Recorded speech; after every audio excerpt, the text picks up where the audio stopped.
Thank you very much for coming here to Windy Hill at short notice today. We're here today to announce that the Essendon board met this morning and have come to a decision today that Matthew will no longer be the coach of the Essendon Football Club. We have met with Matthew today and have told him of our decision. As chairman of the club, I firstly want to say that at all times, Matthew has conducted himself at our club with the utmost passion, commitment and courage. And over the last few months, he has shown grace under considerable pressure. This was not an easy job that he took on 3 years ago. We were a club that was looking backwards, not forwards. Matthew took the job following one of the most long-serving and successful coaches in our history. It has not been an easy year on field for our club, but I do want to say that Matthew has started the process of rebuilding our list and playing many new young players. However, it's become very clear to the club that we have not made the progress we needed to make this year, and we needed a fresh start going into a new season. This lack of progress is the basis of the board's decision today. I want to say to Matthew and to our members that we owe him thanks and respect for the job he has done over the last 3 years, through a period of great change and transition at our club. This has not been an easy decision, or one taken lightly. And I want to say to everybody at our club, from the members to our football department, to the executive and to the board, we all have a job to do over the coming years. There is a lot of hard work to be done. We are a club used to success on and off the field, but we do face big challenges in the coming period. A new 18-team competition, decisions about our facility, and we need to plan for growing our revenue base and our membership. Many of our members have let us know how they feel about our performance this year. Having a passionate membership is a great asset, and I say to all our members today, we need you to keep the faith and to support the club and the team during the challenges over the next few years. Again, I want to thank Matthew for his work for our club over the last 3 years and assure him that while we did not get the success we planned, we do acknowledge the work he has done in building a new young team. I'm happy to take some questions. How far are you down the track of getting a replacement player? Ian, do you want to take a question? We are here today to make a decision and an announcement in regard to Matthew's position. We'll be releasing some details shortly about the process that we will undertake.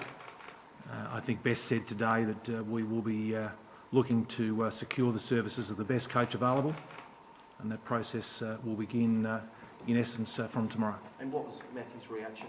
What can you tell us about how he took the news? Matthew was obviously very disappointed.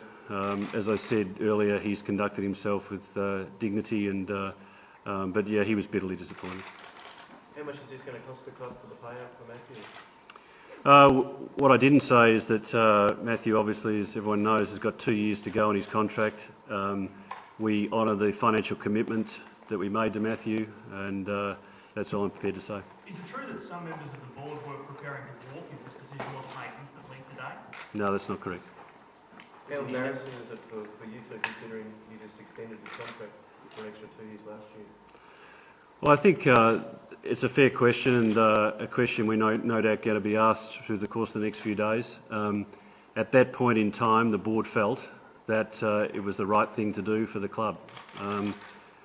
We today have made a decision that we think is in the best interest of the club. Was it a unanimous decision to... It wasn't a unanimous decision from the board today, yes. The playing group been informed? The playing group was told half an hour ago. What was the reaction, for example, from the captain and the leading players? There was an in-house meeting. I'm not going to go into details on that meeting, but the players have been told, and that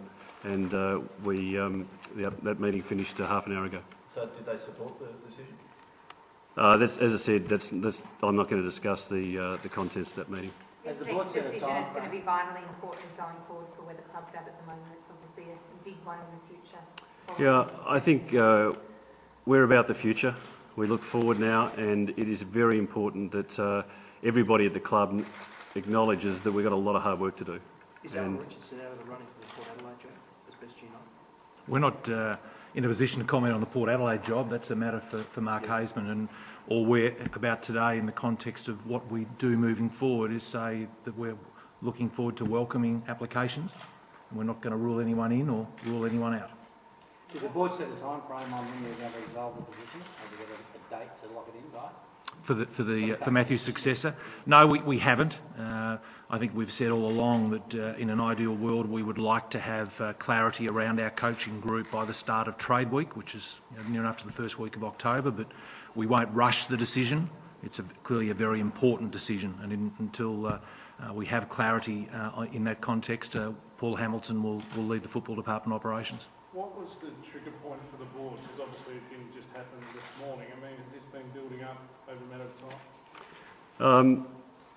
I think the answer to that question is that we looked at totality across the whole football club, but the fundamental reason was that the progress hadn't been made that we were looking for. Is it true that you were getting pressure from coterie groups that they would withdraw financial support and members wouldn't renew their membership if this decision wasn't made? I think it's fair to say we've got a lot of feedback from our members over the course of the second half of the year, and we're a member-based club. We're here at the pleasure of the members, but at the same time, this decision wasn't made because of the feedback that we had from members. It was made as a totality of a review that looked across the whole club. Do you agree with the perception that Matthew never really had a chance from the Essendon faithful, especially after it was a premiership player in Hardwick that he was put in place of? I think in my statement before, I think Matthew had a big job to fill Kevin Sheedy's shoes, and in many cases I think he did a terrific job, and as I said, he'll leave a legacy here and things that are in our football program that will stay, and they'll stay for a long time, and I want to acknowledge the job he's done. Lack of progress, was that just not making the finals, or was it including some development? I think it is a lack of progress that we haven't seen what the board and the administration were looking for.